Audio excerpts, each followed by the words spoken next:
The Los Angeles Rams are getting prepared to face off against one of the best teams in the NFC in the Green Bay Packers here in Week 12. What are some of the Packers' strengths, weaknesses, a prediction for this game? Find out all the answers to those questions on this episode of the Locked On Rams podcast. You are Locked On Rams, your daily Los Angeles Rams podcast. Part of the Locked On Podcast Network, your team every day.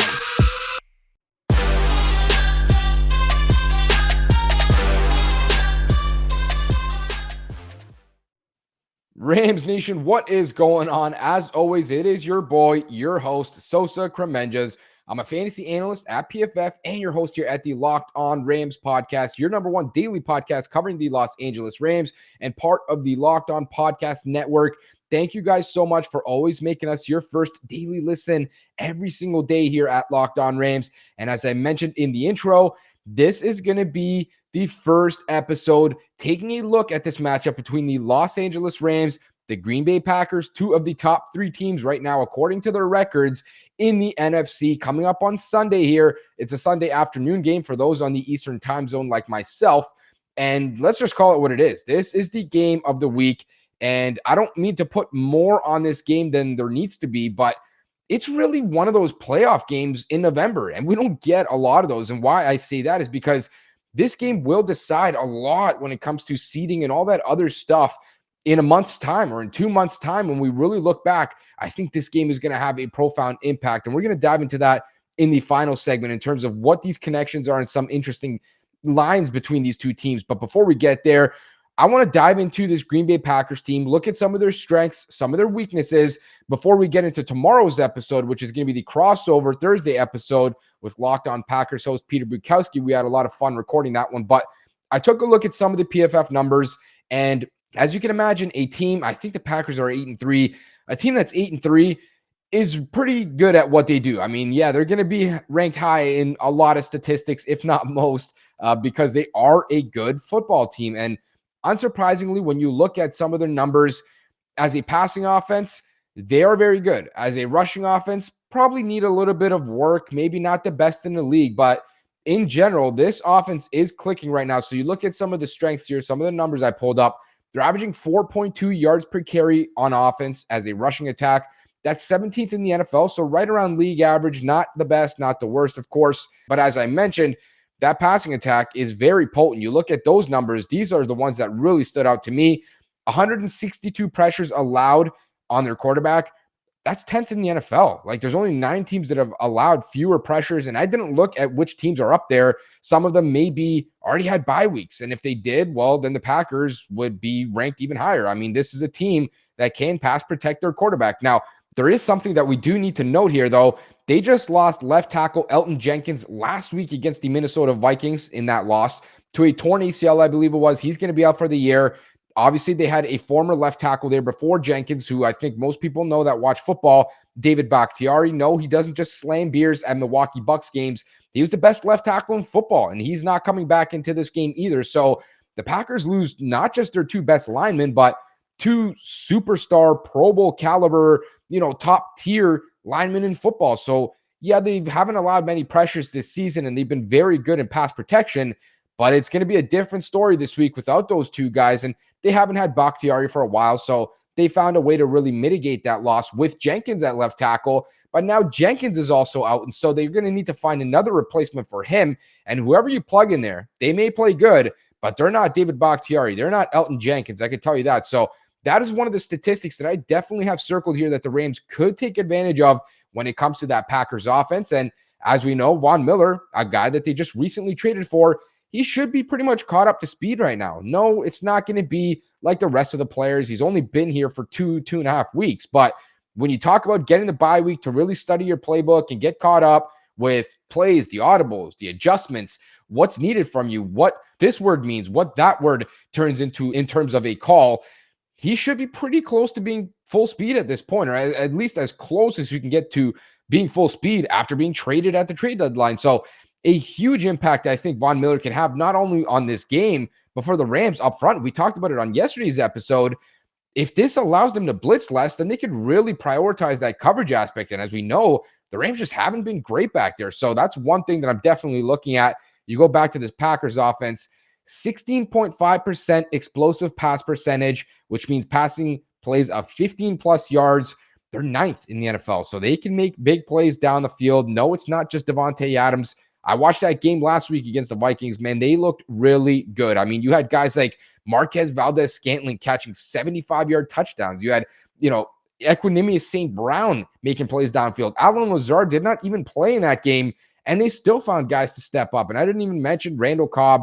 And none of these guys are household names, other than Devontae Adams, of course. But when you have Aaron Rodgers at quarterback, and he's as accurate as he is, he's going to give everyone a chance to make a play on the ball. And sometimes these guys do drop it. Sometimes they're not running great routes, but eventually they will make plays. And we saw them make plays last year against the Rams in the divisional round of the playoffs. So this is quite a big concern. I mean, the Rams have not been great in the secondary, and the Packers do a good job at creating big plays downfield. I mean, they're averaging 7.67 yards per passing attempt.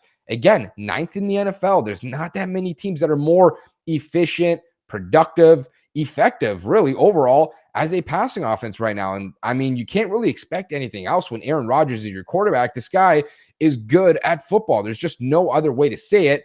And then you look at the EPA per play. We've talked about this statistic, an all-encompassing one, a very important one that takes into context a lot of different factors. Right now, 0.063 EPA per play. You might be asking, what on God's green earth is that? Well, it's the fourth best mark in the NFL. So they're really effective on offense right now. The one area that they're a little bit weak in terms of their offense, at least, is they only rank 30th in explosive run percentage, which is runs, I believe, of 10 plus yards. So, a little bit up and down there, not really all that many big plays in the running game. And that is something to note because running back Aaron Jones, their original starter, another Pro Bowler, did not play last week. And I think it was a sprained MCL that held him out of that game. It might hold him out of this one as well. We don't know for sure just yet. But the Packers do have a good backup running back in A.J. Dillon, who's a monster, an absolute load of a man. I think he's like 240 pounds. He looks like a fullback, and he breaks tackles galore. I mean, this guy's huge. So good luck trying to tackle him. I mean, it will help, though, if Jones doesn't play in this game. And I think when you look at the explosive run percentage, it's one of the areas that the Rams probably feel pretty good about in terms of we don't need to stack the box here, right? We can only have our typical 5, 6, 7 guys in a box, whatever it may be. We're going to play those tight fronts like we like those bear fronts where you have, a guy at 3 tech, a guy at 0 tech, another guy at 3 tech, 5 guys across the line of scrimmage, only 1 linebacker at the second level.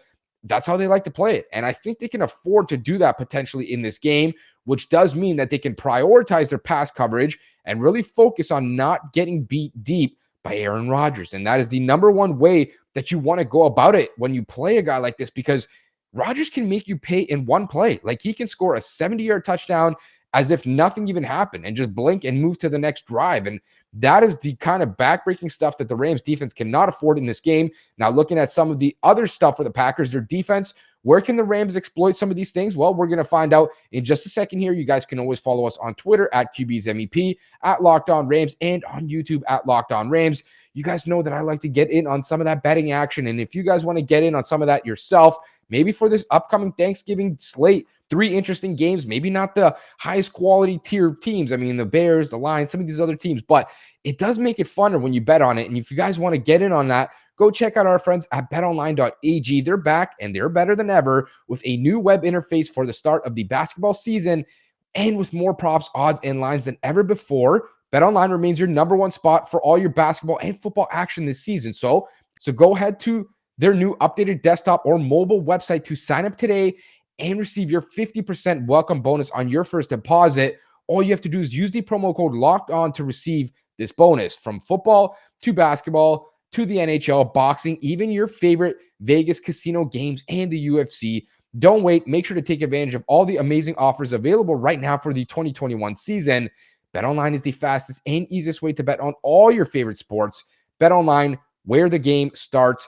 And thank you guys so much for always making us your first daily listen here at Locked On Rams. Now we can pick up with where we left off, and that is with taking a look at the Packers defense. Where can the Rams try to exploit this unit? And like their offense, they're pretty good. I mean, it's unfortunate because the more I dive into these numbers, the less good I feel about how the Rams stack up here. The Rams, we know they want to pass the football.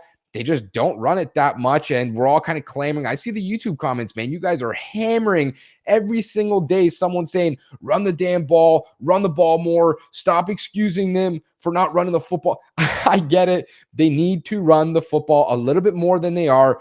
I have no idea if they're going to ultimately utilize this kind of a strategy coming out of the bye week, what they have planned. But if there's a week where the Rams should prioritize running the football, it's this one. You look at the Packers on defense, some of the strengths, some of the weaknesses, and there's a lot more strengths than weaknesses, I'll tell you that. 214 pressures for them as a unit on defense. It's fourth in the NFL. They're getting after quarterbacks consistently, and that is terrifying, really, for a offense like the Rams, who have just been awful for 2 weeks now. They need to find a way to get back on track, and doing it against a pass rush like that, maybe the best they've played all season, it's going to be hard. There's no other way to cut it here. The Packers have done this without Za'Darius Smith. I believe he's been out since week 1, and he is arguably their best defender. Definitely their second best defender right after Jaire Alexander, their best cornerback and probably their best defender, who's also been out since, I believe, week 4. Both of these guys have been sidelined for the majority of this season, and yet the Packers have continued to play good football on that side of the ball, and they're excelling in both of those units. You see a guy like Rashawn Gary really taking his development to another level this season. Great pick, by the way, by the Packers. They got slammed for that one. He's done a great job at developing and been a big part of the reason why that pass rushing unit has been as effective as they are. The explosive pass percentage allowed, only 11.5%, fourth best in the NFL. Like I mentioned, they don't have Jaire Alexander back there, yet they found a way to not allow teams to throw the ball for 15 plus yards. Fourth best in the NFL, or fourth lowest, I should say, if that really clarifies it. They've done a good job. First round rookie Eric Stokes has been out there playing good football. You look at some of the other guys they have back there. Safety Darnell Savage, who can even kick into the slot and play nickel. He can do really everything. I loved him coming out of Maryland. They're good at limiting teams at passing. I mean, Rasul Douglas is a guy they signed off the street, and a week later, he's starting football games for them. And if you guys remember, he was the guy that made some of those big plays against the Arizona Cardinals in that Thursday night football game. Also, the guy that had the game-sealing interception. He played a hell of a game there. And now the Rams have to be concerned with what they're seeing out of these guys. Now, at the end of the day, I'm still picking the Rams receivers against these guys. I think Odell is too talented. I think Cooper Kupp is way too good and productive. I even like Van Jefferson. I like the matchups here. But when it comes to the numbers, and we have a large sample size at this point in time, we're talking 11 weeks through the season, the Packers have been really, really good at stopping the pass, only allowing 6.64 yards per pass attempt, fifth best in the NFL, or fifth lowest, if that really makes it easier for you to digest. Really good, as I mentioned. And the Rams are lucky that they won't have Jaire Alexander out there, which may not be the case when it comes to the playoffs, because I think, yeah, we can all expect the Rams are probably going to get there. The Packers are probably going to get there. Which seed, we'll see in the final segment if it really helps to clarify at this point in time, but they'll probably get there, and they might meet again, and Jaire Alexander might be out there at that point in time, and he's arguably the best corner in football. I don't think he's better than Jalen Ramsey, but he might be the next best corner right after Jalen Ramsey, which he was last year, and that only makes it much tougher to pass against. The last statistic here that the Rams have to worry about, EPA per play, negative 0.047, 11th best in the NFL. They rank right neck and neck really with the Rams across the board when it comes to their defense. A little bit better in some statistics. The one or two areas that they are sort of weak in, at least in terms of their defense here, is their explosive run percentage allowed, 12.6%. That's 18th in the NFL. So a little bit below average, and 4.4 yards per carry allowed, 22nd in the NFL.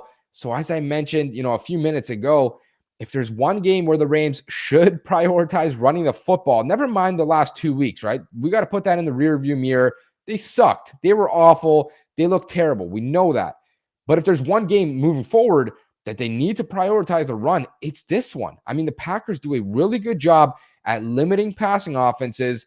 The Rams, on the other hand, love to pass the ball maybe more than anyone. They're going to be in 5 wide, empty formations, in the gun, let Matthew Stafford diagnose his mismatches and the matchups that he likes pre-snap and even post-snap, which might change, and let him pick apart the defense as he pleases. But there's a way to protect this guy, the offensive line, and everyone. And I think Sean McVay has sort of lost his way over the last few weeks. The one way you want to make it easier for everyone and make it harder for a defense to prepare, is put Matthew Stafford under center and start mixing and matching some of those looks. Let him start to utilize the play action game, run the football a little bit more, get some of those linebackers to suck up and get going the opposite way to bite up into those play action fakes. And then you have windows open behind them. That is the way that the Rams have made their money for the most part from 2017 through up until this season, really.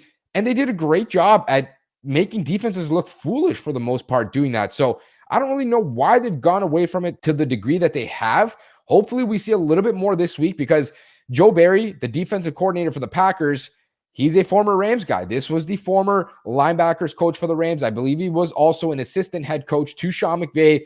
He's been there for years. He was there with the Rams for years. They know each other. He actually took the same scheme that Brandon Staley had plugged in for the Rams last year, that quarters-based coverage scheme where we're going to keep everything in front. We're not going to let any deep passes beat us over the top. We're going to keep, minimal gains. We want you to have 10 or 12 or 15 play drives. We don't want you to kill us in one play with a 72-yard touchdown. So they're doing that just like the Rams are trying to do with Raheem Morris, just like the Chargers are doing with Brandon Staley, and just like some of those other teams like the Denver Broncos, the Chicago Bears, Sean Desai. It all comes from the same tree, and that is the Vic Fangio coaching tree, the quarter-based coverage scheme. Joe Barry knows what the Rams want to do on offense, how they go about it. He knows a lot of their personnel. A lot of those guys still remain from last year when he was with the team. But, of course, there is one big change. I mean, a whole different quarterback here. It is not Jared Goff. It is, in fact, going to be a different guy there in Matthew Stafford. So, he doesn't really have that much familiarity with a guy like that, I'm assuming. But at the same time, I mean, anything can happen in these games. And in just a second here, we're going to dive into what I really think is going to happen with these teams. How are the Rams going to go about trying to defend, trying to attack this team, and maybe even a little bit of a prediction. I also want to dive into some of these weird storylines between these two rosters because they have a lot of links that do attach with each other. Before we get there, though, make sure to tune back into tomorrow's episode, the crossover between Locked On Rams, Locked On Packers. I was joined by Peter Bukowski. We broke down this game in depth for you guys. And as I mentioned, I mean, it's Thanksgiving for you guys coming up. I'm Canadian. We already had our Thanksgiving. But for you Americans, happy Thanksgiving. Enjoy yourself with a nice turkey dinner or a lunch, whatever it may be, even breakfast. I mean, who cares really what time of day you're eating? If you guys want a nice, healthy dessert, maybe a little bit of an alternative to your classic pie or whatever it may be, go check out Built Bar. They are the best protein bar on the market. And you don't really have to feel guilty about eating them because not only are they healthy, they actually taste good. And the macros, the calories, the protein, it's all very good for you. It's not like eating a regular chocolate bar, though it tastes exactly like one. You won't have any of that guilt. It's more of an experience, honestly, than it is anything else. The bars are soft and they're also covered in 100% real chocolate. And when you bite into it, you can tell the difference between that protein bar and any other on the market. I'm telling you, it tastes exactly like a candy bar. And as I mentioned, the macros, everything about them is really good. They're low in carbs, they're low in calories, low in fat, low in sugar, and they're high in protein. So you can get all the healthy benefits on top of actually just being very delicious. And not only that, but this month, Built is coming out with limited time flavors every 3 to 4 days. So if you want to try some of those cool different flavors that they have coming out, go check out their website often. You do not want to miss some of them. And all you have to do is just go to built.com and use the promo code LOCK15 for 15% off your order. Use the promo code LOCK15 for 15% off at built.com. And thank you guys so much for always making us your first daily listen here at Locked On Rams. For your second daily listen, go check out Locked On Bets. They are your daily one-stop shop for all your gambling needs. Locked On Bets, hosted by your boy Q, with expert analysis and insight from Lee Sterling. Now we can pick up with the final segment here. And I mentioned some of these weird links between the Rams and the Packers, and I sort of touched on them a little bit here and there, right? We talked about Joe Barry, who used to be with the Rams, now with the Packers, running a very similar scheme. But as we know as well, the other side of the ball, offensive coordinator, I guess if you want to call him that, head coach for sure, Matt LaFleur, also a former Rams guy. This guy used to be Sean McVay's offensive coordinator. They are tight. They're really good friends. They're actually really super close, like, circle of best friends kind of thing there. And he was actually on Sean McVay's podcast in the offseason. It was called Flying Coach with Peter Schrager of GMFB. If you guys don't recall, LaFleur was on there and they were chopping it up, having a good time. So you look at on the offensive side of the ball, the Rams and the Packers run a really similar scheme. It comes from that, Kyle Shanahan, or not really Kyle Shanahan. He's actually on the same level as those guys. We'll say Mike Shanahan, his dad, that outside zone-based scheme where, you're going to run play action and bootlegs and that kind of stuff off of there. They come from that same offensive scheme. And then on the defensive side of the ball, we know that the Rams are still trying to implement and do what Brandon Staley did. And as I mentioned, Joe Barry taking the exact same approach for his defense, which is funny because now they're running a similar, if not identical type of defense as well. So not only offensively do they link up, defensively they look very similar too. And then we mentioned these two teams did meet last year in the divisional round of the playoffs as well, right? The Rams came out on the wrong side, I guess, of that game, but there was a lot more to that game. Aaron Donald doesn't play. He hurts his ribs the week before against Seattle. Jared Goff is playing with 9 fingers, and he still did a really good job in a hostile atmosphere, a cold one, a broken thumb at that point, basically. Like, he put together a pretty damn good game for a guy who had no business playing. Let's call it what it is. To still give the Rams a decent chance. Now, Aaron Rodgers picked that team apart, and that's why he's so dangerous. He knows where the weak link is. He wasn't going to target Jalen Ramsey consistently. He wasn't going to throw it to Darius Williams either because he knew Williams was good too. The one place that he wanted to go was against Troy Hill, and he was cooking him all day. Can't blame him for that. Aaron Rodgers, really smart, cerebral quarterback who is very accurate. Actually, in my opinion, the most accurate quarterback to ever play in the NFL. Damn good player, and he knows what he wants to do. And that's what's concerning about this matchup to me is the Rams have more liabilities right now in their secondary than they have, superstars like they did last year. And Aaron Rodgers is a guy that's just damn near impossible to stop. The only way to beat him really is to either just obliterate him in the pocket by pass rush 4 guys, which the Rams might be able to do this week, or to just outscore him. And we saw it last week with the Minnesota Vikings. The Packers nearly lost that game and then got the ball with 2 minutes left in the game and scored a 75-yard touchdown and nearly won the game. And then the Vikings got the ball again and somehow went back and scored again. So they lost the game. It was like back, forth, chess match. Whoever has the ball last is going to win type of game. And I think it was like 35-33 or something like that, where the Packers put together a good game offensively, but just couldn't win because their defense was torn apart a little bit by Kirk Cousins and that Minnesota Vikings offense, which should give Rams fans a little bit of hope. Like, I think their offense, the Rams, can put together a decent game here. They just need to stay out of their own way, stop dropping footballs on 3rd and long, stop getting obliterated up front like the O-line did against Tennessee. Run the football a little bit more, get your bounce attack going, and just stop throwing interceptions. I mean, those terrible passes that are killing you, not just because you're turning the ball over, but you threw pick sixes in back-to-back weeks. You're giving and spotting the other team 7 points, which just makes it way harder. You got to get rid of that kind of stuff. Stop shooting yourself in the foot. Play a clean game, and you'll have a chance to win this game. Defensively, I think the Rams can get home a little bit. You look up front, I really feel good about their D-line going against this offensive line. Maybe I'm a little bit too optimistic here, but there's just really no superstars left on that O-line. There's a lot of question marks, a new guy coming in at left tackle, and the Rams have Von Miller out there. They have Leonard Floyd out there. Of course, they always have Aaron Donald out there. I don't know where you want to direct that kind of help and how you're going to try to limit these guys, but it's going to be tough. And I really think Aaron Rodgers, the only one way to silence this guy or to at least keep him from just killing you is to just not let him get comfortable in the pocket. Have him moving to the left, to the right, whatever it is, bailing that pocket, condensing the field, condensing his reads, and getting home, like sacking him, putting him in 3rd and 17 situations, whatever the case is. As we know, the Rams not good in 3rd and long, so somehow they always struggle to get off the field. But I'm concerned about how the Rams match up here. I do not think they match up too well offensively. They should be able to put together a decent game if they run the football and stop throwing picks, but are they going to do that? I don't know for certain. Then you look at defensively, again, think they'll get home a little bit. Think they should be okay against the run as well. I think A.J. Dillon might be a bit of an issue when it comes to tackling for the Rams, but the passing attack, that is what worries me. I don't know how Dante Dion and some of these other guys are going to hold up. Taylor Rapp in coverage, Troy Reeder in coverage. Jimmy Garoppolo just picked them apart a week ago, and he is god-awful. So if he can do that, who's to say Aaron Rodgers won't do the same? I know football is a week-to-week game and things change a lot. The Rams could come out here and win 31-10. At the end of the day, that could absolutely happen. But I'm just concerned with traveling to Lambeau. It's going to be cold. It's going to be a high-pressure game. The Rams are coming off a bye week. They might be rusty. I expect them to be. and I just don't know that they stack up well. Ultimately, this should be a good game either way. I'm going to pick against the Rams. Oddly enough, in my schedule breakdown series with my man Brad, we both had W's in this game. I probably should have asked him what he would have changed to because obviously he's not on this episode. Unfortunately, my man's busy enjoying Thanksgiving. You can't even knock him for it.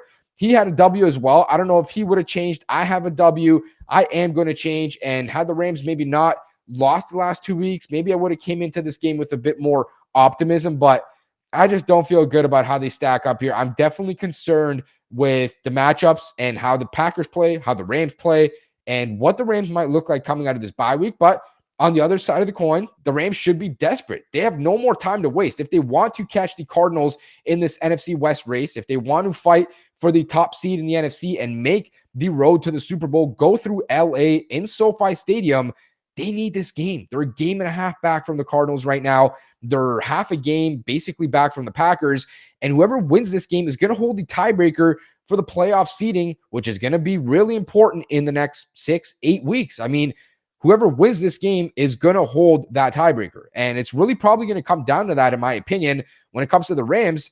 If they want to make that run for the top seed in the NFC or the top NFC West crown there, it starts this week. It really does. I don't want to put too much on this game, but it's a playoff game in November because after this one, you have the Jacksonville Jaguars. You probably feel pretty good about your chances there. And after that, maybe the most pivotal, important matchup left in the season, Arizona Cardinals Part 2. And if you can come out of that stretch at 3-0, I think everyone will be 100% right back to being bought in with this team. Everyone will suddenly think the Rams are the NFC's favorite. The Rams are the NFC West crown title holder, or should be.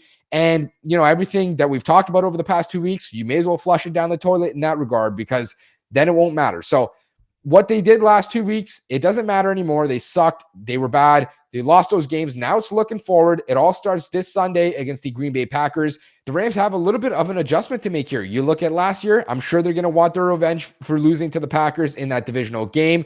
It starts this weekend. Going to be a great one. Enjoy your Thanksgiving to all my American friends. Let's hope it's a good game for both teams. Let's hope that both teams stay healthy, more importantly than anything else. And thank you guys so much for always making Locked On Rams your first daily listen here.